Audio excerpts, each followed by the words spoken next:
Good morning, good afternoon, good evening. Wherever you're listening from, my name is Michael Francis and I am a seeker of truth. Let's begin. It's about 40 degrees outside right now where I'm at, and it's a little bit chilly in the house. As you can see, the old windows.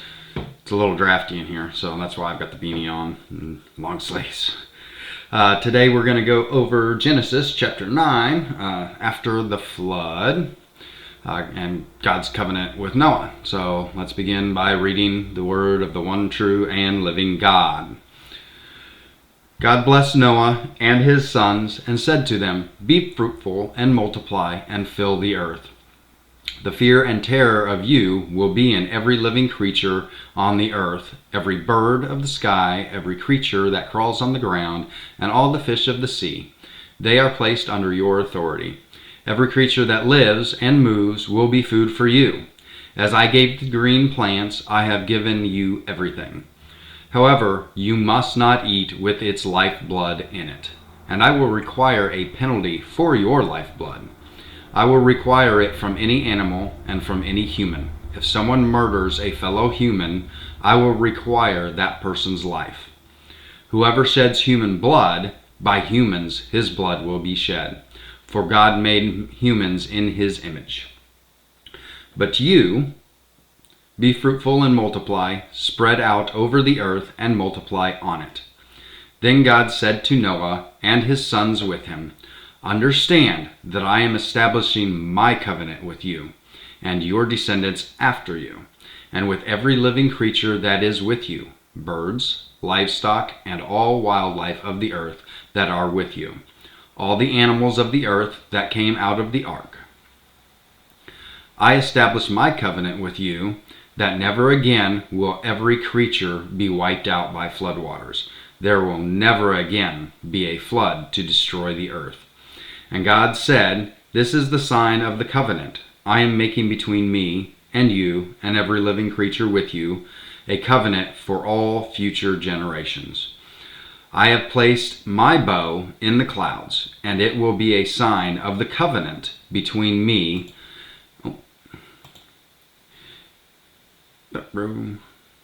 Yeah.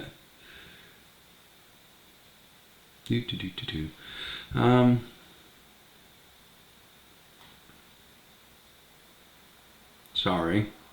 And God said, "This is the sign of the covenant I am making between me and you and every living creature with you, a covenant for all future generations. I have placed my bow in the clouds, and it will be a sign of the covenant between me and the earth. Whenever I form clouds over the earth, and the bow appears in the clouds, I will remember my covenant between me and you and all the living creatures.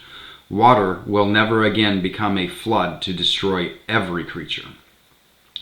The bow will be in the clouds, and I will look at it and remember the permanent covenant between God and all the living creatures on earth." God said to Noah, "This is the sign of the covenant that I have established between me and every creature on earth." Noah's sons, okay, so this is prophecies about Noah's family. Noah's sons who came out of the ark were Shem, Ham, and Japheth. Ham was the father of Canaan. Remember that, very important. These three were Noah's sons, and from them the whole earth was populated. Noah, as a man of the soil, began by planting a vineyard. He drank some of the wine, became drunk, and uncovered himself inside his tent.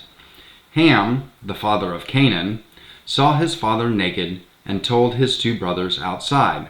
Then Shem and Japheth took a cloak and placed it over both of their shoulders, and walking backward, they covered their father's nakedness. Their faces were turned away, and they did not see their father naked.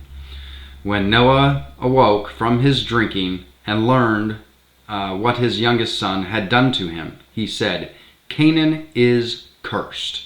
He will be the lowest of the slaves to his brothers." He also said, "Blessed be the Lord, the God of Shem. Let Canaan be Shem's slave. Let God extend Japheth. Let Japheth dwell in the tents of Shem. Let Canaan be Shem's slave."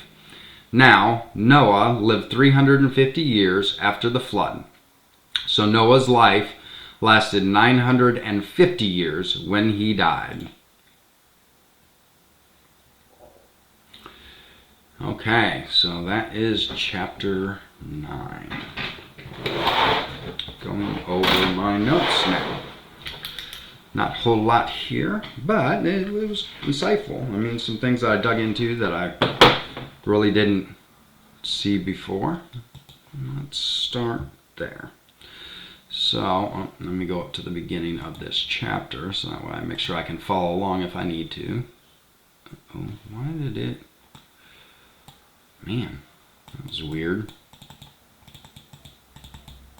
My thing is acting up per the usual. Apparently I've got problems with this computer and the mouse and everything else. Nothing wants to work right. Okay. God gives permission to eat meat, but restricts eating the life blood as an abomination. Thus the blood is considered sanctified and holy. All meat, both clean and unclean, were allowed. It says every creature that lives and moves will be food for you. So that includes what we would consider. Israel had what they called the dietary law. Under the law of Moses, there were only certain animals that were considered clean, and then most other animals were considered unclean and were not allowed to be eaten. It's kind of setting apart.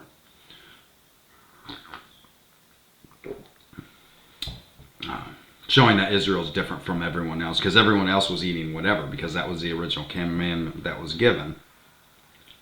God wanted Israel to be separate. He wanted them to be different. Anyways, we'll get to that when we get to the law. Animals now fear humans due to being hunted? ? Possibly. Possibly this was an act by God to cause this fear. So, and that seems very plausible. God just put that fear in them, of us, so that way we had to hunt them. They fear us, whatnot. So on the clean and unclean, I almost missed it. Acts 10, 9 through 16. We're going to go there real quick and read it. Acts 10, Acts 10. 10, 9 through 16. So this is Peter's vision. If you know who the apostle or the disciple, the apostle Peter is. The next day, as they were traveling and nearing the city, Peter went up to pray on the roof about noon. He became hungry and wanted to eat, but while they were preparing something, he fell into a trance. He saw heaven opened and an object that resembled a large sheet coming down, being lowered by its four corners to the earth. In it were all the four-footed animals and reptiles of the earth and the birds of the sky. A voice said to him, "Get up, Peter, kill and eat." "No, Lord," Peter said, "for I have never eaten anything impure and ritually unclean." Again, a second time, the voice said to him, "What God has made clean, do not call impure." This happens 3 times, and suddenly the object was taken up into heaven. So there's a lot more going on in that text, and we'll get to that when we get to Acts. Pretty much, it's the whole part of it is the Jew versus Greek thing. He ends up visiting a man who happens to not be a Jew. And so God's kind of saying, hey, look, this is for everybody, not just the Jews. Kind of the same, it just kind of hit me that, dude, at the start of this, all meat was clean. It didn't matter, clean, unclean, all meat was given to man. Whatever you wanted to eat, God gave it to us to use. And that kind of seems to alight to the Acts that we just read, that, hey, what I've deemed appropriate, you can't call it unclean anymore. No longer is one better than the other or set apart from the other. Everyone is the same now. So, just a little side note. Okay, in verse 5, it talks about if you kill a human, your lifeblood's going to be required of you, for you shed the blood of man, which is made in God's image. We are image bearers, in case you did not know that. We are image bearers of Elohim, God Almighty. So there's the sanctity of human life. It's a clear command against murder before the law of Moses. So if you know your Decalogue, the Ten Commandments, one of the Ten Commandments is thou shalt not murder. But that command was actually given long before the law of Moses. So we all knew, hey, murder is wrong. It's inherent, it's in your heart. But God explicitly gives the command here. Let's see. Verses 9 to 17. Okay, this is the covenant. So, first covenant Elohim makes with man, the rainbow. And we read that. I'm going to put my bow in the sky. It's the first covenant ever given by Elohim, by God himself, to man, to the earth, to everyone. There's a lot of covenants that we'll have to go over as we go through the whole Bible. And, you'll see the importance of covenant. A big one for me is the marriage covenant.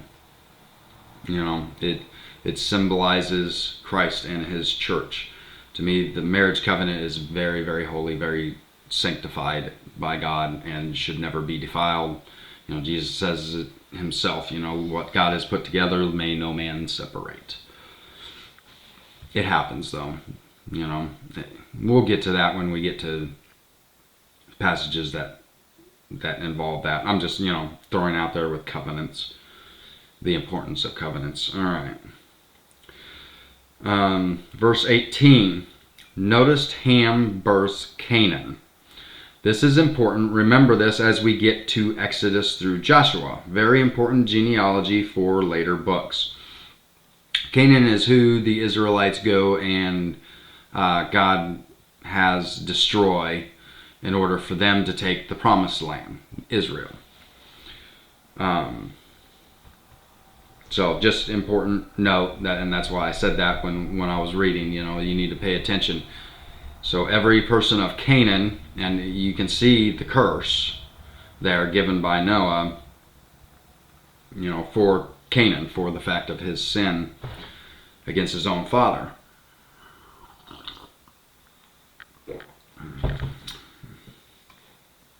Verse 20 to 23. The sin against Noah, like I just mentioned, by Ham. It doesn't state exactly what the sin was, but we know from the text itself that a sexual sin was committed. It doesn't give any insight, so I'm not going to, give conjecture into it. We just know that some kind of sin occurred just because of the way that went down. Shem and Japheth both, walked in backwards that way. They knew they weren't going to sin. And Ham did not. So there was a sin there.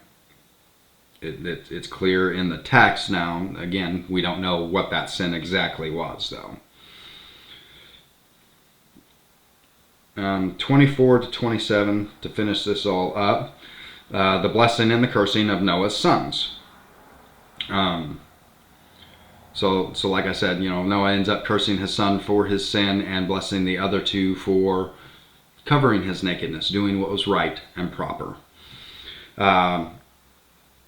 Shem is the Israelite line, so that's Israel. That's God's chosen people. They come from the line of Shem. And Japheth, I put it in parentheses because I don't know from the text. I know that Japheth is pretty much all the other nations besides, Ham. I think it kind of looks like it's alighting to the Jew and the Gentile, other nations. Ham cursed to be a slave for his sin against his father, like I've already mentioned. I just found it very interesting that, so you've got all these other lines, and it seems like certain lines are cursed by God for reasons, whether it be sin or whatnot, like if you remember when we read in Genesis, God said, sin is crouching at your door, you must be master over it. And that's a struggle for everybody. That's why we have Christ, right? As the ultimate sacrifice. Anyways, that's it for today. I thank you all for listening in. Shalom, and we will see you the next time around.